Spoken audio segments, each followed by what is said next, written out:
Good day, everyone.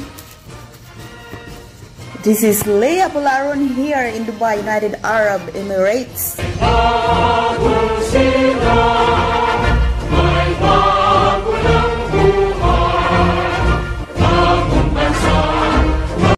And sa mga wala nakaila sa ako kuan kayo ko karon kanang singalan. I am so concerned sa ato ang bansang Pilipinas. So that's why I keep sharing about BBM. Yes, BBM and Sara. So sa ako ang live streaming today, akong explain nga si BBM, Bongbong Marcos and Inday Sara ang ako ang pilion sa 2022 presidential election. Ako'y duha ka viewer. Si Code Rembrandt man dahil ni. Hello Code Rembrandt. Sige daw ma'am, taga-imi o Grace Suning o nga panlantaw ni mo nga kay BBM man ka.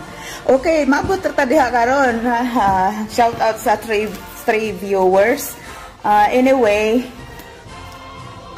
sa unang panahon, magbisaya ko kay murag Bisaya man ako ang viewers.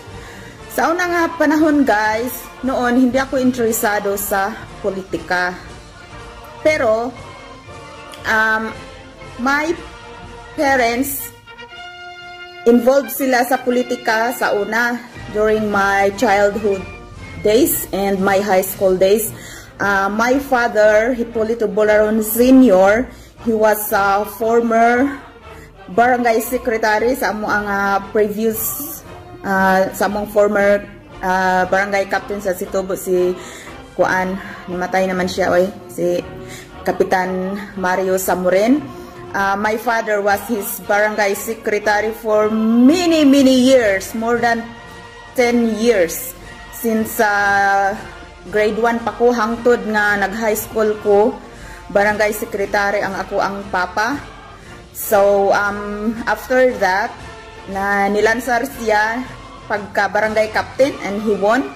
So he was a barangay captain during my high school days, and my mom, ako ang mama, konsihal, barangay councilor, nag number 1 siya, number 2 ba to bayon sa barangay council. And then Mama Lady Bolaron, Langgam Bolaron ang iyang name. She was a barangay councilor, and my father, Hipolito Bolaron Sr., was a barangay captain, and my eldest brother, Joel Bolaron, who died last May 24, 2017 due to cardiac. Natulog siya, wala na siya nakamata, so giatake siya while natulog.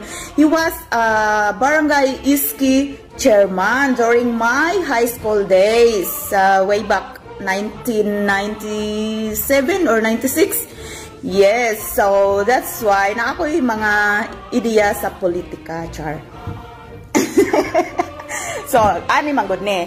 Sa unang time, dili kayo ko interesado sa politika kay kanang murag ako ang tanaw bitaw bisag kinsaray presidente walay uswag, hindi nag-improve ang Pilipinas. So, I never voted sa mga election sa una, bisan nag-abroad ko sa Kuwait or diri sa Dubai.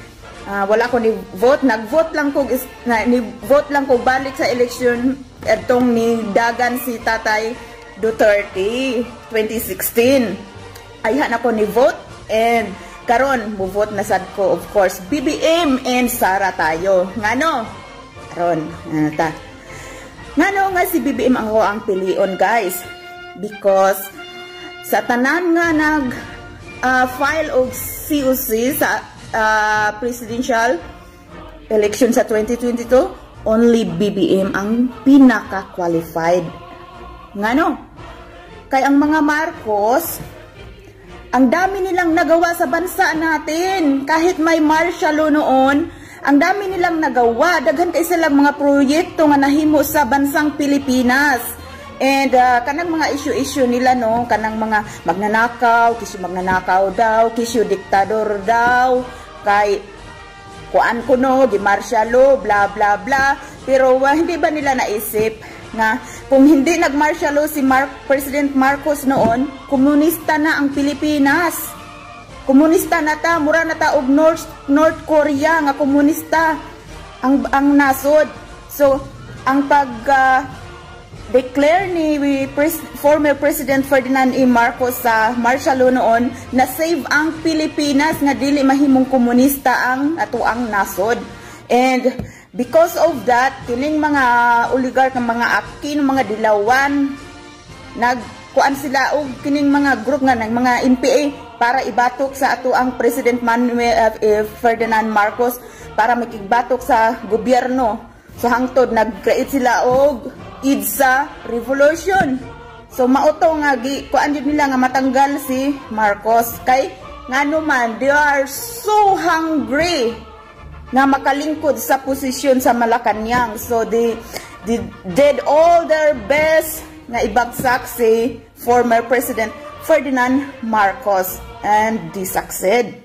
Og unsay nahitabo during sa time ni President Emmanuel Marcos, unsay mga kaayuhan sa una, daghan kay sila hospitals nga mga napatukod nila, na nakapagawa sila ng maraming hospital sa buong bansa ng Pilipinas.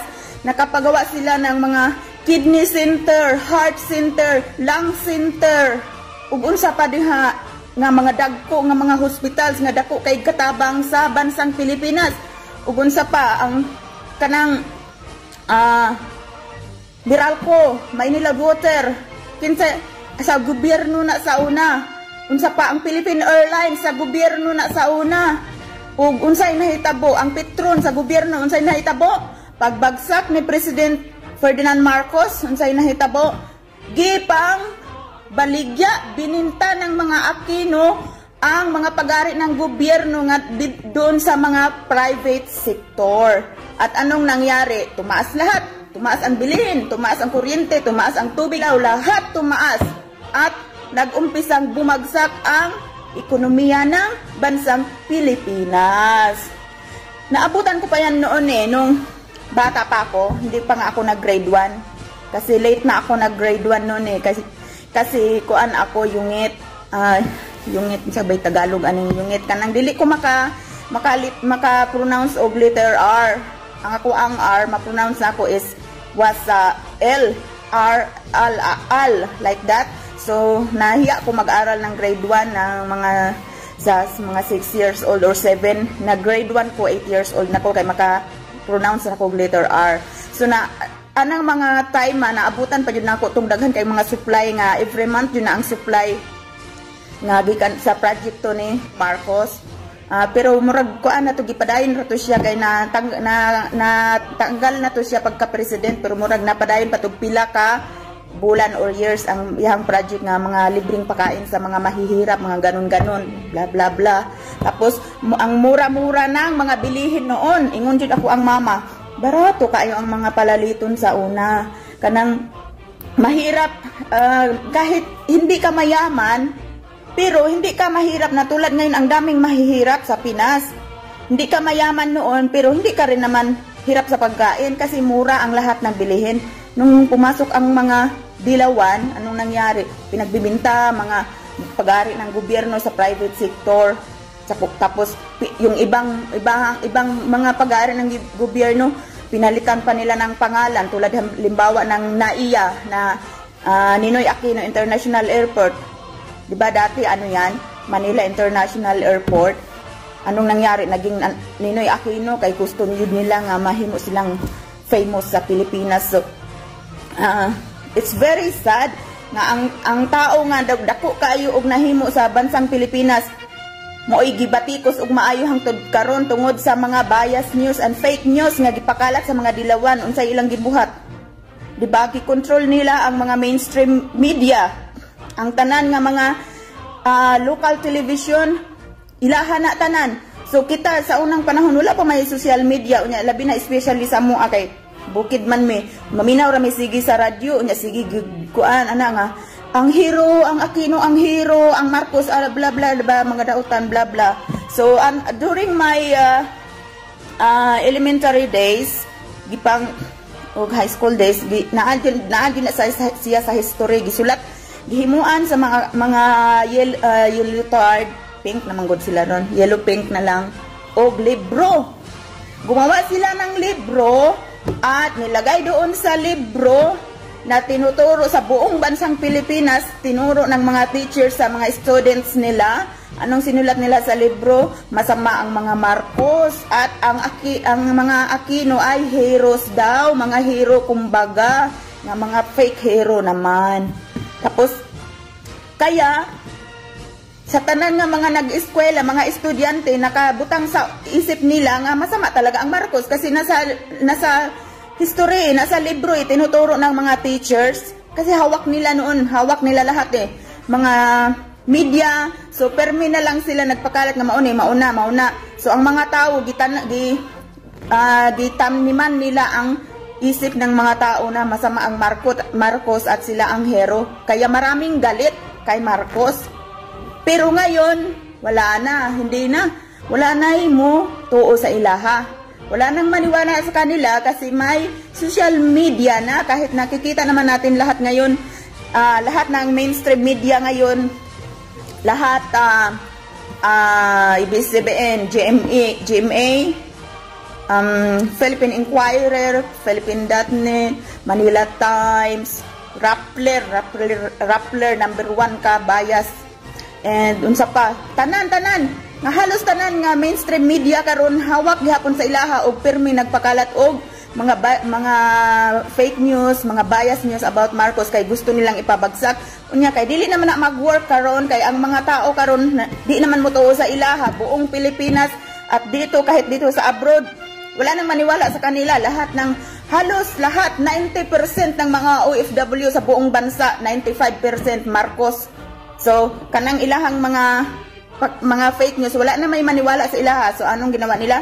Gusto nila ipa-disqualify ang kandidacy ni Bongbong Marcos para dili na makalansar tungod kay kita naman nila nga landslide jud bisan na asa nga mga caravan, as you can see sa ato ang social media, sa asa lang mga Facebook account or pages, gipang share ang mga caravan nga daghan jud kaayong volunteers si BBM. So klaro kaayo nga landslide, manalo talaga sa eleksyon 2022 si BBM, kaya they're doing their best now to disqualify him. Daw lang kay nabasa raman sad nako 500, at least 500 ka mga lawyer, mga abogado na mo ilaban si BBM para dili madayon ang disqualification. So biro mo 500 ka mga abogado, kung dautan talaga nga Marcos, kung masama sila, kadaghan nga mga abogado nga mulaban sa iyaha. So I think dili jud na madayon ang disqualification sa COC ni BBM. So syempre BBM tayo. And of course si Mayor Inday Sara, kay mao din na ang singgit sa mga katawhan nga BBM Sara tandem, ug isa na jud ko ana, BBM Sara tandem tayo. Karon kay nilansar man si Senator Bongo, gipalansar ni tatay og president. So ang nahitabo karon medyo nagkagulo-gulo, medyo nahati ang BBM supporters nga dati nga mga diehard ni Tatay Duterte, mga DDS, diehard Duterte nga mga supporter. So gipalansar man ni Tatay si Bongo, Senator Bongo og president. Actually wala man koy panana kay si Senator Bongo, he's a good guy and he's a good public servant, and kay naabi na siya 149 malasakit center, which is it's a big help sa mga mahihirap na mga Pilipino. So I think there's a story behind bakit ipalansar ni tatay si Senator Bongo, kasi pagka sa akong opinion lang, kung ma-disqualify jud si BBM, so we don't have choice. Ang choice nga mga BBM supporters sa Bongo jud ta kung ma-disqualify si BBM.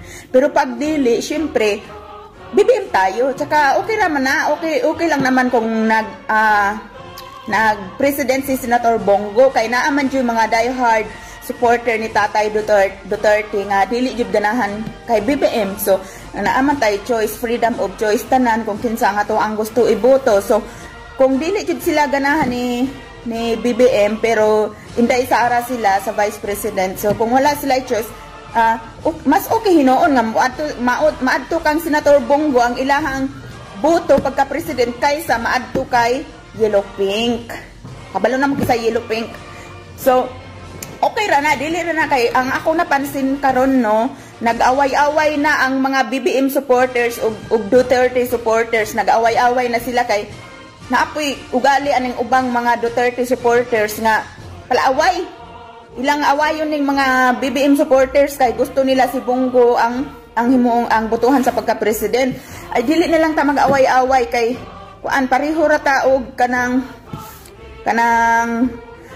tumong og tuyo ug kinsay ibutang sa ato sa pagka-presidente og si Bongo ang inyo ha, Senator Bongo. Okay ra man pod. Pero sa pagkatinuod lang landslide jud si BBM karon jud tan-aw jud nako landslide jud siya sa election. Kung dili dayaon actually ang election sa 2016 si BBM man jud to ang panalo sa vice president no, kay nag-monitor ba ako sa Kumilik adto pag-counting sa election dugay kay kung natulog ay kay nag-monitor ko lamang nakaayog millions na jud ang lamang ni BBM kay Leni Robredo sa vice president way back 2016. So nalipay na ko adto nga time kay lamang na god. Tapos pagkabuntag pagmata nako wala na nampil din na si BBM kay nga naman didaya sa Kumilik kinsa may kuan dito nagsalig man to sila kay to si Bautista dito yilutard kaing dako maoy nagpadaog ni nanay nila fake nanay maoy ga padaog maong naingon ato to nya gi-recount nya asa naman si Bautista sa Kumilik ning layas na tuan na sa Amerika kay nahadlok tingali. So karon wala naman si Bautista, so tanaw na tong madaya ba nila, pero sa tinuod lang di na jud nila madaya kay bisan sa social media o sa personal sa mga caravan o sa mga kalye survey daog jud guys si BBM. So ana na lang mga Duterte o BBM supporters, dili na lang ta mag-away-away. Kung suportahan ninyo ang padagan ni tatay na si Senator Bongo as president, suportahin na lang ninyo. Ayaw na lang ninyo pag-awaya ang mga BBM kay makita na ko palaaway ning ubang mga diehard Duterte supporters kay mga away man nag-away-away na noon nagkatawan ano untong mga yellow pink kay nag-unay-unay na og away. So maura to yes mo to ang akong reason. So basta sa 2022 election guys, BBM Sara tayo. Solid yan. So, naatoy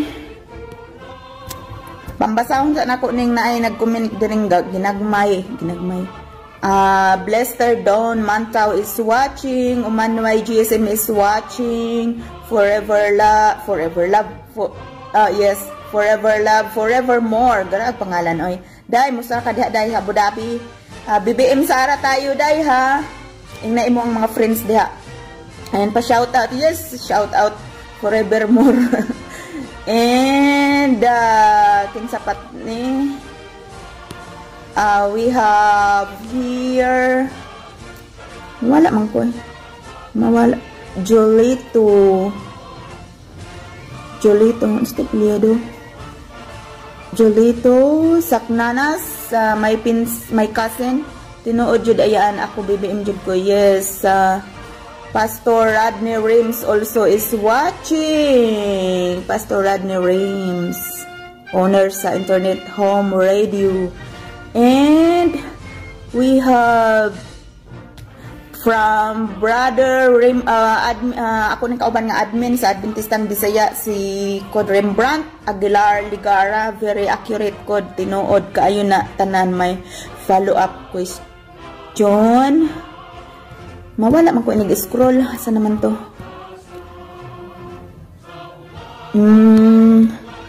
Yes. Nawa man. Isa pa ha, kaya nag-scroll pa ko. Yes, we have here wow vlog. Pastor Radney. Uy, ikuan na ninyo si Pastor Radney, babe. Follow na ninyo iyahang internet home radio, mga gospel songs na iyaha. Pastor na siya sa Seventh-day Adventist. Thank you for watching, Pastor. We have here makuan lagi. Newmi Lagapa is watching. Hello, Ate Newmi. Isos Unraised. Lisura ba sound sa nganoy? Hi, Unraised Anubangan is watching. And we have here antiwalaan ko na, manti comment pa. Nakoy basahon. Gusto banggod mo dagan ang inig-scroll na ako. Di na ako maabtan. Nakoy gusto basahon nga comment. Na to. Nawa na hinuon. Liger Kabilin is watching. Hi, Gaw. Thank you for watching. Tinuod yun na si Sulid Marcos Duterte kaayo ko oy. From Prince Yan Jimenez. Yes, Marcos Duterte jud ta oy. Kay maora jud na ang atuang bugtong pag-asa. Atuang paglaom nga imuuswag ang bansang Pilipinas. And Prince Yan Jimenez is watching. And salamat sa imong pagtubag nimo code get read it. Salamat sa imong pagtubag nimo code. Get ready for the next question. Pagibasa lang ang ikaduha nako. Nga comment ni added to ako question from Rembrandt Aguilar Ligara. Asa man? Dara. Mo guro ni. Very accurate ko tinuod kayo na may follow-up question. Sa tingin mo sa iyong sarili lang na pananaw tukod na gusto namin malaman. Magkuan mo siya nag-scroll na ako. Uy, mudagan man. Matigulaan noon ko. Bakit sa palagay mo hindi kayang paglingkuran ni Nanay Lini ang ating bansa? Okay, bakit sa palagay ko from admin from Code admin ko ni sa Adventist ang Bisaya. Code Rembrandt Aguilar Ligara. Bakit sa palagay ko ha? Bakit hindi sa tingin ko hindi kaya ni Nanay Lini? Di ba ko na ganah magnanay oy? Ni nanay nila. Yes na fake nanay nila. Lini nga maglingkod, magpaglingkuran ang bansa. Kaya nga naman, Vice President na siya, unsa may iyahang nahimo, naan pa siya nahimo. Anong nagawa niya? Puro lang siya pang batikos. Lahat ng project ni Tatay Duterte, nakaabang siya lagi, kay lagi siyang nagpa-preskon. Kay, siyempre, mga yellow pink ang mga mainstream media. So, sige lang, kaatang ni ilahang nanay, magpa-preskon, sige pa, pang lahat ng proyekto ni Tatay Duterte. Puro lang siya pang daot, sisiraan niya, pupunta siya sa ibang bansa, sisiraan niya sa Tatay Duterte. Anong nagawa niya? Puro pakyut sa media, pakyut sa television, puro lang siya seeking attention, seeking mga bla bla bla dyan, mga char para lang ma-entertain siya. Pero wala siya gihimo nga cooperation para mauswag ang bansang Pilipinas. Wala siya nahimo, puro na lang siya pang daot, panira. Ang tinuod nga leader dili magsigig pang daot sa iyahang kauban nga leader, kay kung bisag dili sila pareho og partido, kung kalaban sila pero na pareho naman sila nakapatong, so dapat makipag-cooperate siya sa presidente. Hindi yung halos araw-arawin niya, sisiraan niya si Tatay Duterte araw-araw sa international or sa bansang Pilipinas. Puro siya paninira, puro pa siya pa-preskon, pa-interview, tapos mali-mali naman yung mga sinasabi niya. Puro parang sabog, parang lutang. Parang wala sa sarili magsalita. Murag ka ng, unsa na, napanood ba ito ninyo? Aggatong gi-interview, pa siya gi-interview nga, pamilya ba ito nga, unsa to nga, ang nanay, ang tatay mangingisda, ang nanay, tagatinda sa isda. Tapos tinanong niya yung anak, kung ang tatay mo mangingisda at ikaw ay at ang nanay mo ay nagtitinda ng isda, paano ka naman napunta sa pagtitinda ng isda? Anong klaseng tanong yan? Kahit kinder, pwede yan sagutin. O, hindi ba obvious? Puro lang siya pasikat ba na mali-mali naman. Tapos, daghan kayo siyang mga palpak sa iyang mga speech. So, dili siya, dili jud ko ganahan sa iya ha. Tapos, sa isa pa, kung manalo siya, kung siya ang mapresidente, anong mangyari sa bansang Pilipinas? Babalik tayo sa umpisa. Ang Pilipinas hawak ng mga yellow pink within 30 years. Simula nung pinabagsak nila si former President Ferdinand Marcos, ang mga Aquino na ang humawak sa bansa after nabagsak si President Ferdinand Marcos, ang mga Aquino ang nag-lead sa bansang Pilipinas within 30 years by term. Bisag mag-elect o presidential election, hawak lang hapon nila kay ang tanan nga muda og ila hamang tauhan. So hawak nila anong nangyari sa bansang Pilipinas in 30 years na hawak ng mga Aquino, meron ba? Walang nangyari. At anong napuno sa druga ang bansang Pilipinas, alam ko yan kasi nag-work ako sa Manila as a sales lady during my teenage days, and ilang beses na ako na hold up kanang magbisan ang dami-daming tao, may mga kasabay ka, birahon imong bag, tapos tutukan kag kutsilyo ang mga tao sa paligid mo, walang pakialam kasi ang daming adik tapos ang daming ginagahasa, tapos yung mga bata, mga teenager kahit 7 years old, 6 years old, nagra-rugby doon, maadaanan mo lang sa gilid-gilid, nakalagay dito yung rugby, nakalagay sa loob sa t-shirt, sinusuyop-suyop nila, tapos minsan nilagay sa plastic. Ang daming adik, kahit saan ka tumingin sa Maynila lang yan.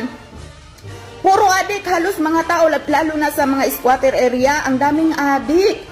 Walang ginawa ang Aquino, kundi pinabayaan yung bansang Pilipinas. Kung dili na kadaog si Tatay Duterte sa 2016, pati siguro mga aso sa Pilipinas adik na rin. Kasi nahimong bagsakan ng druga from China ang Pilipinas.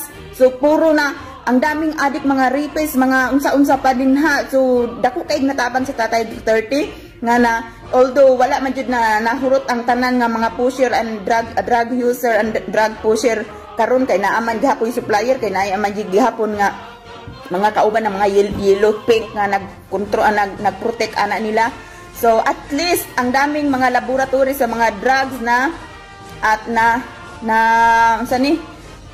raid sa mga pulis ug daghan nga mga protector nga na priso, na kulong, namatay ng uban kay musukol man inig dakpon sa pulis, mao nang gipangpatay pinya. Kining isa pa no, kining human rights no, kay murag manay mga tililing ug ang drug addict dakpon sa pulis tapos musukol, mapusilan sa pulis, mapatay.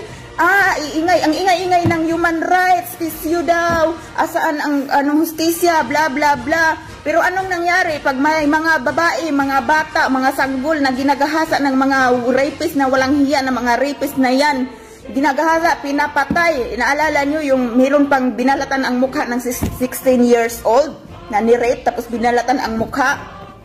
Anong ginawa ng human rights? Meron ba? Walang ginawa ang human rights, tahimik sila, tahimik. Pag may mga rape victim na kagagawan ng mga rapist, mga adik, tahimik ang human rights. Ito ang nangyari sa Pilipinas, parang katawa-tawa talaga yung mga yellow pink, no?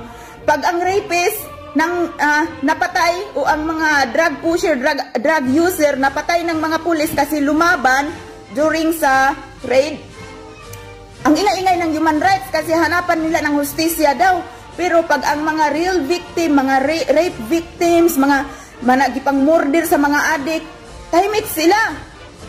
Di mo maintindihan talagang mga NPA talaga, mga komunista, sana diha wala jud sila pulos. So kinahanglan nga BBM Duterte tayo para sa ikauunlad ng bansang Pilipinas. Kay sure jud ko no, pag mamudaog si BBM og si Sara, tapos senator daay si Tatay Tatay Duterte mulansar man siya og senator kay nag-file naman siya. Siyempre number 1 na nato sa baluta si Tatay. Tagaw na ko. So mauto nga. Ug isa pa, anong nangyari sa bansang Pilipinas during sa mga yellow pink within 30 years hawak nila? ang hirap-hirap ng bansang Pilipinas, dumami libo-libo, milyon-milyon ang mga tao na nag-OFW kasi ang hirap ng bansa natin. Kawawa tayo. Kasama tayo sa pinakamahirap na bansa sa buong bansa. Isa ang bansang Pilipinas. Inong time ni President Marcos, hindi kaya tayo ganun. 'Di ba yung dollars nga noon, yung $1 na sabi ng mama ko noon, ang $1 ang 1 peso, $2 lang yata. Tapos nag-increase sa $6, ganun, $3, tapos $6, ganun. Anong nag-akino na mga ganun. So ang yaman ng bansang Pilipinas, kung hindi lang sila pinaalis ng mga yellow pink, talagang mayaman tayo ngayon. Hindi sana magkatulong sa ibang bansa itong mga OFW, kasama na ako doon. Wala sanang magpaalila sa ibang bansa kasi mayaman ang bansang Pilipinas. Pinagluluko lang tayo ng mga yellow pink na yan. So, isa pa, ano pang nangyari? Ang bansang Pilipinas, ginawang tapunan ng basura. Naalala nyo? Before ni Tatay Duterte, si President, si late President, patay naman si Noynoy Aquino sa time pa niya. Diba ginawa tayong tapunan ng basura?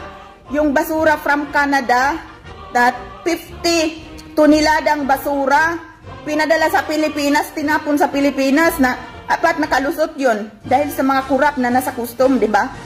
So, nakalusot, ginawang tapunan ng basura ang Pilipinas. Tapos nung nanalo na si Tatay Duterte, President 2016, anong ginawa niya? Binarningan niya yung Canada na kunin yung basura na 50 tonelada na tinapon nila sa Pilipinas, nakalagay pa sa container yun eh. Nabubulok na doon sa loob ang baho-baho na basura. Tapos, hindi pinansin ng Canada. Tapos nagalit si Tatay. Sabi ni Tatay, bigyan niya ng limitasyon. 2 weeks yata yun na pag hindi kunin ng Canada ang basura na 50 toneladang tinapon nila sa Pilipinas, pag hindi nila kukunin, mag-declare ng war si Tatay. Makigira siya sa Canada. Sabi pa ni Tatay, kaya man natin yan sila. Pag hindi nila kunin yung basura nila na tinapon dito sa Pilipinas, girahin natin sila, kaya natin yan. So natakot ang Canada. Anong ginawa? Nagpadala ng malalaking mga barko, pinagkukuha yung mga 50 toneladang basura na tinapon nila sa Pilipinas. Sa panahon ni Tatay Duterte, respeto ang ibang bansa. Sa panahon ni Aquino, anong yung nangyari? Ginawa tayong tapunan ng basura. Saka ito pa ang last concern ko, no? Yung time nila ng mga yellow pink, anong nangyari? Kawawa ang mga OFW. Bakit? Naalala nyo yung laglag bala nga modus operandi nila sa NAIA ug sa mga airport? Kawawa ang mga OFW doon, ang daming biktima. Kanabi ang imbis matuwa ka na pauwi ka sa Pilipinas or paalis ka, syempre mag-abroad ka, tapos puro kakaba kasi baka yung bag mo, yung malita mo nilagyan na ng bala ng mga walang hiya na nasa airport na mga modus operandi ng mga yellow pink para hingian ka ng 50,000, pinakamaliit 50,000 para hindi ka daw makasuhan. So isikreto nga, may pera ka ba dyan? May 50,000 ka dyan? Hindi ka namin i-report sa pulis, magbigay ka lang. O, ang daming mga OFW na biktima doon. Kay ilang tamniman nila o bala ang imong bagahe. Sino ba namang loko-loko? Kisa may buang-buangon nga, OFW nga, mo abroad sa ibang bansa nga magdala-dala o bala, unya walay pusil. Common sense ba, mga yellow pink, mga bugok ba? Mga high blood man po tani, mga bugok. Kung saan man sa OFW, ang 1 piece nga bala, nga dala-dala ho niya isulod siyang malita para mo abroad siya, nga wala man siya dalang pusil, bala lang man. So, unsaon man to, para lang yun nga makasuhan ang mga OFW nga mo masakpan sa airport nga may kisyo may dala-dalang bala, tapos manood ka ng balita, umiiyak, may OFW na naman, biktima, laglag, balagang, may ano na naman, tapos may ang iba hindi na nagsalita kasi nagbayad na ng 50,000 para lang matuloy ang flight. Siyempre, mahal ang ticket, tapos nahuli ka na may bala pala yung bagahe mo. Siyempre, i-hold ka sa immigration, tapos i-hold ka sa immigration, i-report ka sa pulis, makulong ka pa kasi may dala-dala kang bala, mga siraulo ba, actually bad word, pero siraulo jud kay nganong ilamang pagbintangan, ilamang butangan og bala ang bagahe sa OFW. Nya wala may pusil. Asaan ang baril doon? Tapos may isang pirasong bala, tapos sabihin na nila, uy, may dala kang bala, may bala, may naibala diri imuhang malita. So kanang kung gusto ka nga dili ka makulong, dili ka makasuhan, kung gusto ka matuloy ang flight mo ngayon, magbigay ka ng 50,000 ganun. Kay di ba na OFW ni kuan gihingian siya 50,000 tapos wala siya kwarta mao nang nakulong nakuan jud siya sa pulis, gi-report jud siya sa pulis. So kalukuhan nila, mga laglag bala, modus operandi yan nila. So kawawa ang mga OFW nung nanalo si Tatay Duterte. Di takot silang lahat. Ilang beses lang nag-warning si Tatay na pag di nila tigilan yung laglag bala, tanggal silang lahat. Di ba yung airport sa, yung isang airport sa Pampanga ba yun? Yung buong mga empleyado sa airport, lahat, pati janitor, tinanggal ni Tatay, di ba? Natanggal silang lahat, pinalitan. O, mga luko-luko kasi. Kaya yung naiya, natakot sila, matanggal silang lahat, tinigil nila ang laglag bala. So ngayon, libre na tayo, mga OFW, uwi tayo, di na tayo matakot nga. Baka yung bag natin may bala. Naalala ko pa noon pag uwi ko.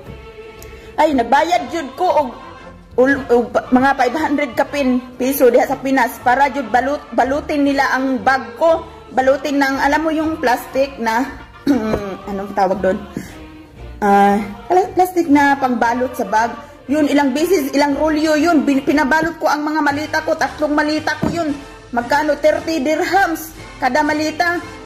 30 dirhams ang bayad. So 3 malita ko, pinabalot ko. Kasi pag uwi ko, natakot ako na may bala ilagay doon. Tapos pagbalik ko, binalot ko na naman. So tuwing pag-uwi ka, tsaka pagbabalik ka sa abroad, para kang luko-luko, para kang siraulo, yung lahat ng gamit mo, balutin mo. Mga bagahe mo, balutin mo. Kasi may mga luko-luko sa airport na maglagay ng bala sa bagahe mo. Hindi ngayon, wala na. Nanalo na si Tatay Duterte, wala na ang laglag bala. So, ito ngayon ko, Rembrandt. Yan yung reason ko, mga reasons ko lahat na hindi pwede si nanay, fake nanay na manalo as president kasi babalik tayo sa kawawang bansang Pilipinas, kawawa ang mga sambayanang Pilipino, kawawa ang mga OFW, kawawa tayong lahat. So, that's all. Kaya napaus na ko. Ay, sana na-comment mo ba sa akong comment? Yes, mautong akong gusto isulti. KitKat is watching. Nining Linlison Manuel, sis favorite ko, ang lugaw. Wala may vitamins ang lugaw ay. Magkuan kayo, magsaging na lang kayo kaysa lugaw. Napagaw ko. So, Ate July is watching and hala ka, oy. Kaabugaduha nun man di ay ni siya Juniper, brother Juniper. Ayaw pod. Kanang kuan lang, kanang concern lang ako sa bansang Pilipinas. Kaya ako gusto ko mag-share bang ako ang mga thoughts na ako, mga isip na ako, una. Yes, gusto lang na ako i-share. And Alpiniano Bautista is watching. And Jolito Saknanas, correct yun. Ayaan. Manuel Orlando is watching. And Junel Bencolado Reyes is watching. Yes. So, mauna to ko Rembrandt Aguilar. Nakontento na ka sa ako ang sagot sa tanong mo. Tanong pa kay, sagutin natin yan. Ayun kay, sunod na po, kay napagaw na ko. Actually, gutom na ko kay 1 PM na diwa ko paniod to. Na boring manggug ko maunang nag-live ko ba. And Maisel Langgam Gapor kani ma-viral gyud ni ba. Ha, hinay-hinay sa gaw kay napaos nakahapit. Napaos na lagi ko gaw kay naninuod manggug ko. Juk-juk raman unta to ako preme sa start pero kay nadala ko sa akong emosyon, char. Paano ko emotera. So, napagaw ko kay naninood na ko sa ako ang so, yes, gaw. Ako na ni undangon kay napaos na jud ko. Kaluoy, napaos. Lucia, yes.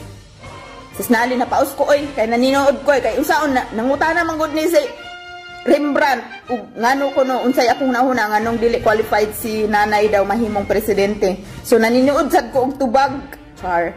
So yes, maura to guys. Kay napaos naman ko. Wala na ko'y boses.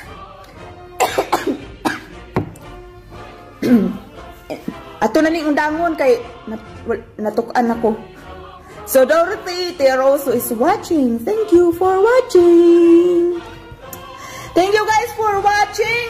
And this is Leia Pularon here in Dubai, United Arab Emirates. And thank you BBM Sara tayo and Tatay Duterte sa Senado. Yes, let's make this nation great again. Mabuhay Pilipinas. Yay. Bye-bye. Thank you for watching. See you next time.